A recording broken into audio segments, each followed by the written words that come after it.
All right, well, first of all, thank you, Ganesh, for kind introduction.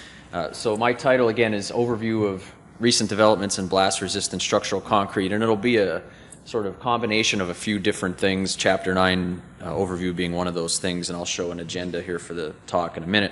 But first, I just want to introduce myself a little bit more formally. I've been an assistant professor at Illinois Tech since 2019, and went to Lehigh and Penn State back in the day for school. Research areas, I have to give a quick disclaimer, is that I've done quite a bit of research on blast analysis and design, but it's been a few years because I've transitioned more into behavior and mechanics of concrete structures and materials. But some of the stuff that I'll show today is from some of the work that I've done previously and incorporates some of the involvement I've had with ACI and other organizations. So the outline for today will be, for those of you that may not be as familiar, I wanted to start with just a brief general review of some generalized SDOF approach for structural concrete that'll set the stage for some of the things that I'll talk about a little bit later.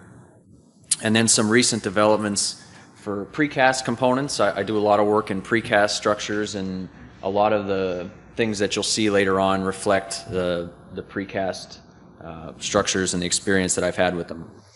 Some relevant work in ACI committees, which will include what Ganesh talked about, and PCI as well for precast. I'm active in that as well.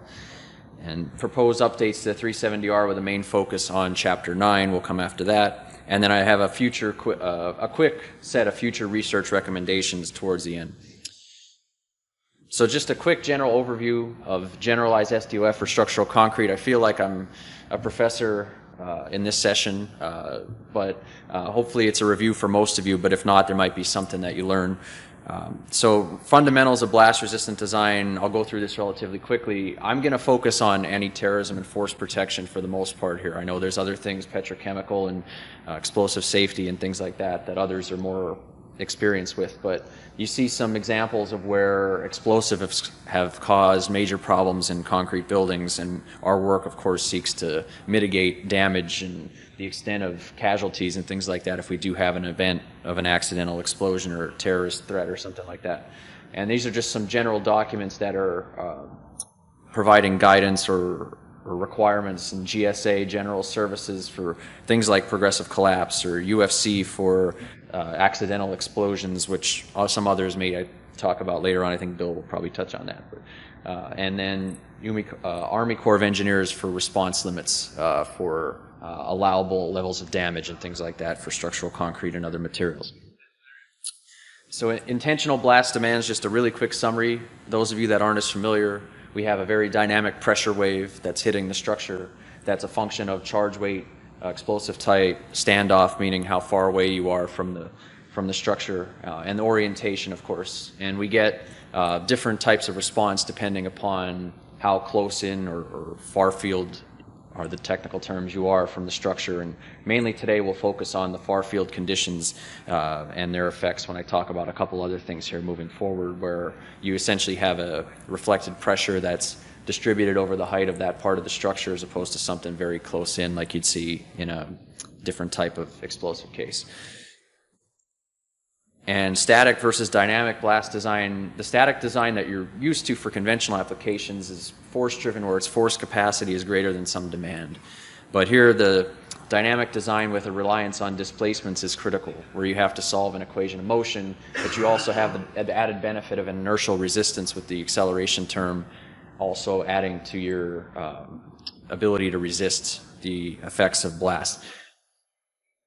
And your maximum displacement when you solve the equation of motion has to be less than or equal to some specified response level. And equivalent static is not appropriate. Okay, we can't just take the pressure load itself and apply that as we normally would and apply the laws of statics and things like that. You have to really do the dynamic equation of motion to fully assess the structure. And now we'll start to transition a little bit more into the specifics for structural concrete. These are just an overview of some of the component descriptions and damage levels that you'll see in the Protective Design Center's guidelines for how much damage is allowable at different levels for concrete structures. And you have different levels of components, things like primary that would be critical to lose in a building, that would be like load-bearing, critical load-bearing elements, things like that, that would really cause an extreme extent of damage if affected, all the way down to non-structural things that have little effect on the main structural system. And then down below you have different descriptions of damage, all the way from superficial, meaning that there's really no visible permanent damage, all the way up to blowout, where it's completely overwhelmed and the component is essentially taken out of the building. So for structural concrete, you have specific numbers put to these B1 through B4 limits depending upon what type of member it is. So if you have something that's loaded in flexure, it's going to depend on if you have shear reinforcing, if there's tension membrane possibly, and there's different really limitations for each one of those, and combined flexure and compression, or compression on itself.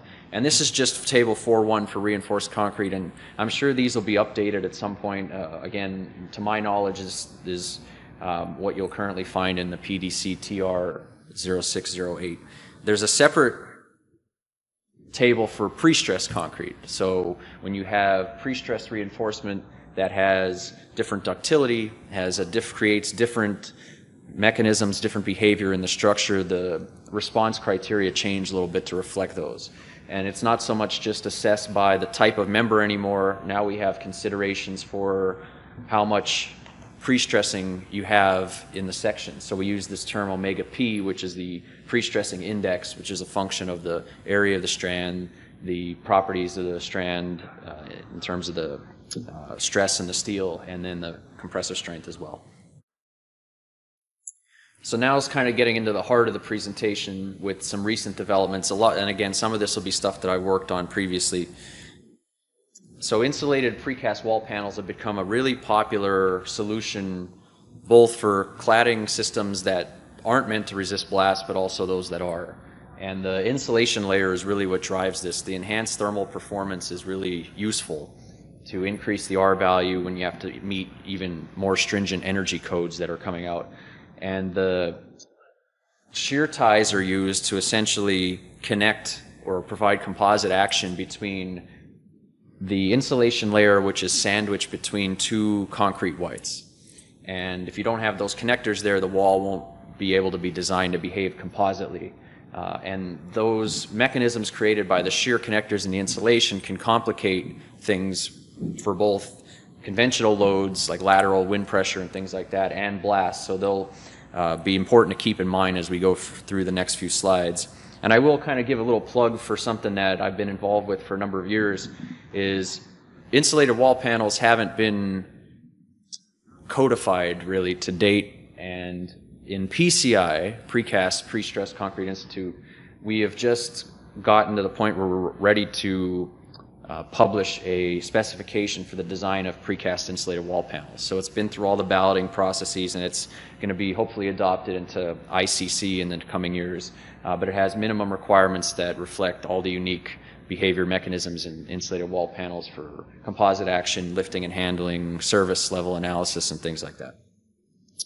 But back to the properties, and we'll see where this gets us in terms of the blast design in a minute, is because you have these connectors and insulation that make up a composite structure, depending upon how much shear transfer or shear resistance you provide with those connectors, you can get different levels of composite action. And you can have a fully composite section where there's a linear strain profile and there's really no slip between the two concrete layers, and you have to provide quite a bit of shear connectors and shear resistance to do that. Or the other extreme is non-composite, where you are providing no shear resistance and there's free frictionless slip essentially between the two layers. And those two are theoretical. It's very hard to achieve those in reality. So the practical case is a partially composite panel, where you have some level of shear transfer, but it's not enough to fully develop a linear strain profile, is the technical definition behind it. And that composite action will dictate the ability of the structure to resist lateral loads, but it will also affect how it can resist blast loads. So we need to talk a little bit about response criteria, again, specific to insulated wall panels. So I showed you before for pre-stressed and non-pre-stressed concrete structures the support rotation and ductility limits, but now that we have composite action to worry about, how does that affect these criteria?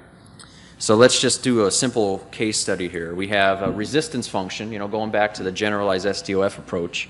If we have a resistance function, this is pressure versus support rotation in this form. If we assume the non-composite case, we run a computational model and we get the dash curve NC down the bottom there. And if we run it for full composite, we get the dash curve up top. And if we look at peak capacity as just one indicator of resistance, the peak capacity of the non-composite happens at about 9.5 degrees of support rotation for the same structure, just changing the shear resistance essentially.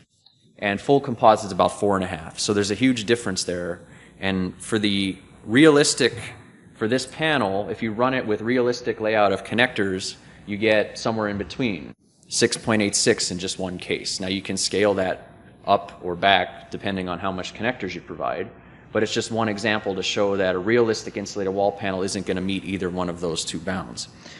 And there's ways currently to design an insulated wall panel for simplified cases of full or non-composite, but if for partially composite, it really gets complicated. And furthermore, with the failure mechanism, it's kind of unpredictable to some extent, because what can happen is you have a progressive failure of shear connectors. You have a high shear load at the end of the panel, and you have zero shear theoretically at the middle in a simply supported case. And that shear at the end of the panel caused the end connectors to break first, and then gradually you'll get this zipping effect moving inward towards the center of the panel. So it's not like the whole mechanism goes at once. It's this gradual thing where you're going to lose a little bit of composite action when it happens, but it doesn't all create an abrupt failure mechanism that's easily to be analyzed. So for that reason, we really need something a little bit more performance-driven, something to reflect the composite nature of the wall panels. And so some of the tests that we did a whole lot of pseudostatic tests that you see up there in the upper left-hand corner, and that was to facilitate the adoption into like a generalized SDOF approach where you just need to know the resistance function. But we also did some blast tests in a shock tube just to see what the actual performance would be with a certain layout of connectors.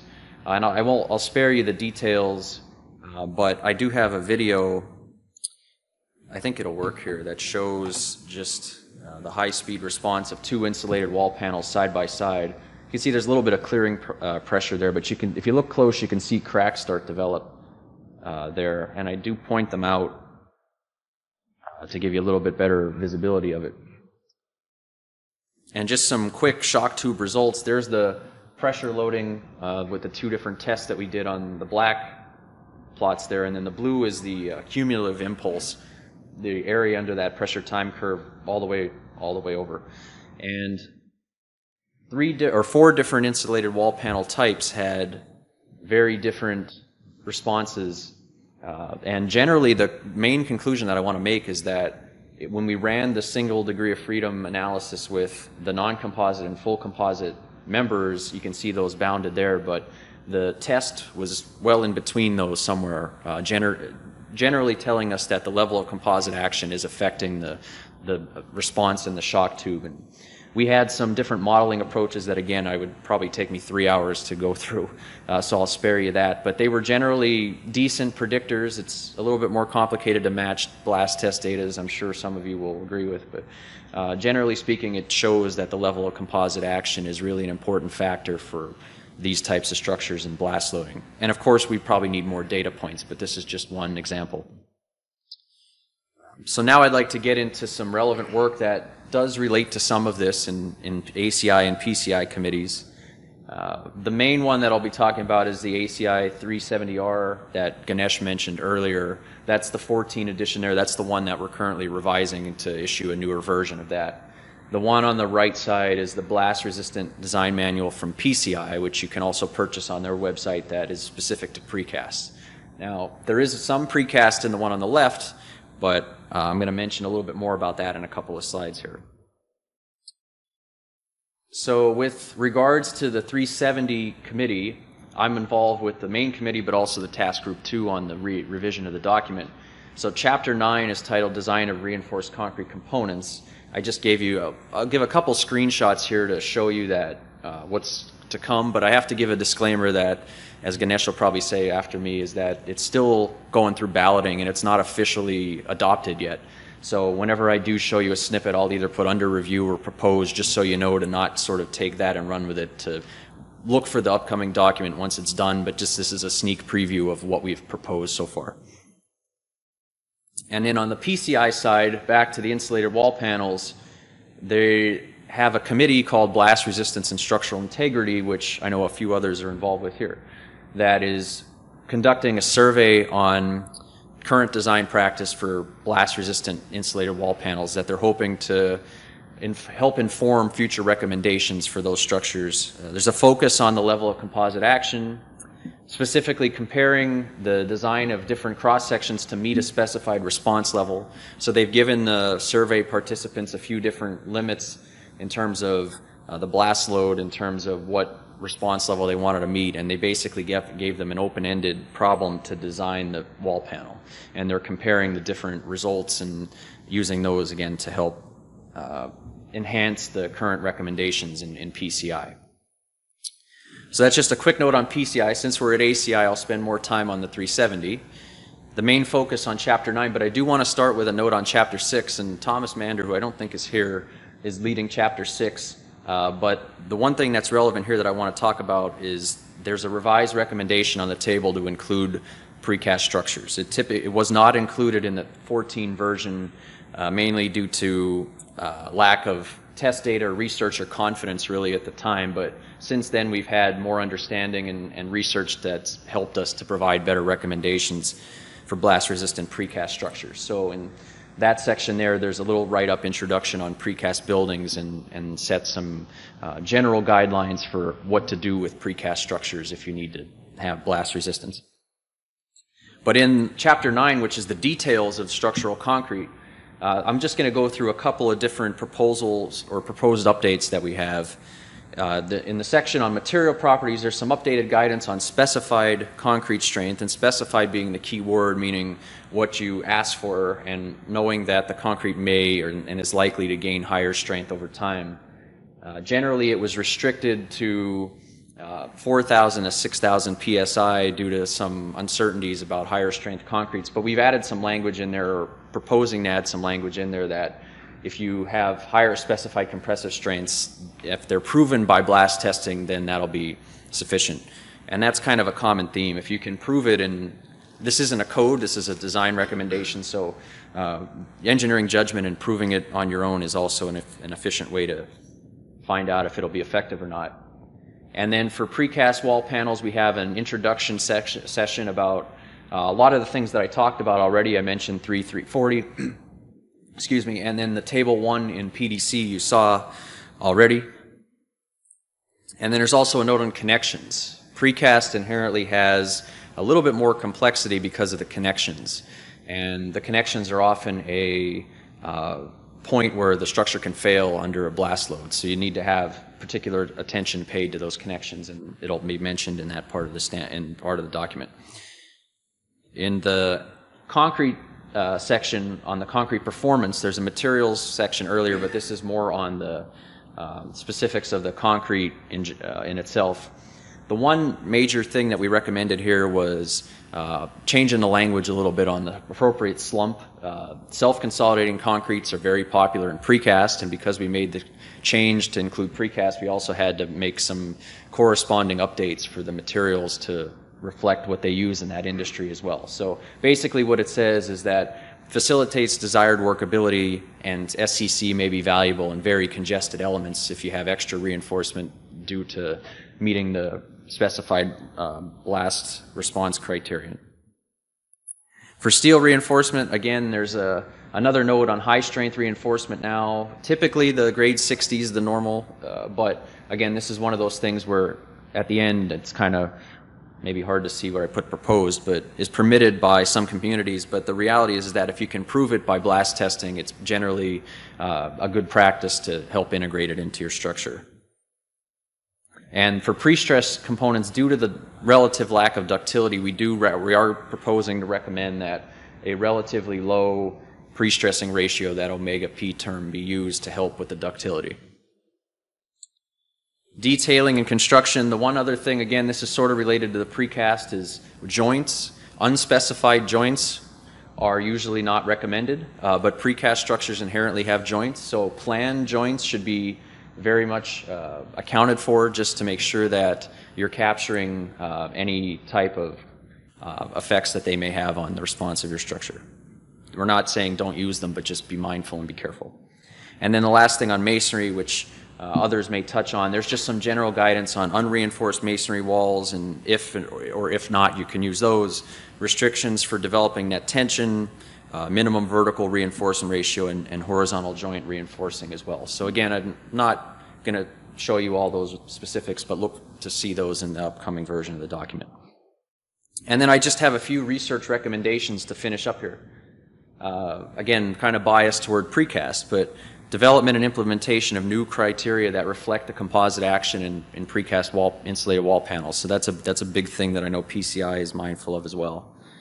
Dynamic increase factors for horizontal shear. Some of the discrepancies in the data between our modeling and our tests was because we don't have the full set of knowledge to show how the shear connectors and insulation scale with strain rate effects. So that's another area. Blast resistant connections, we could always use more data on. And then what effect the new generation of materials has for these types of structures, specifically for precast, like non-proprietary UHPCs, which others may be talking about, or low-carbon precast mixes that need really high early strength. So with that, that finishes the presentation. I'm not sure if we have time for a question or not, but if so, I'm happy to have one. Let's go on. All right, thank you.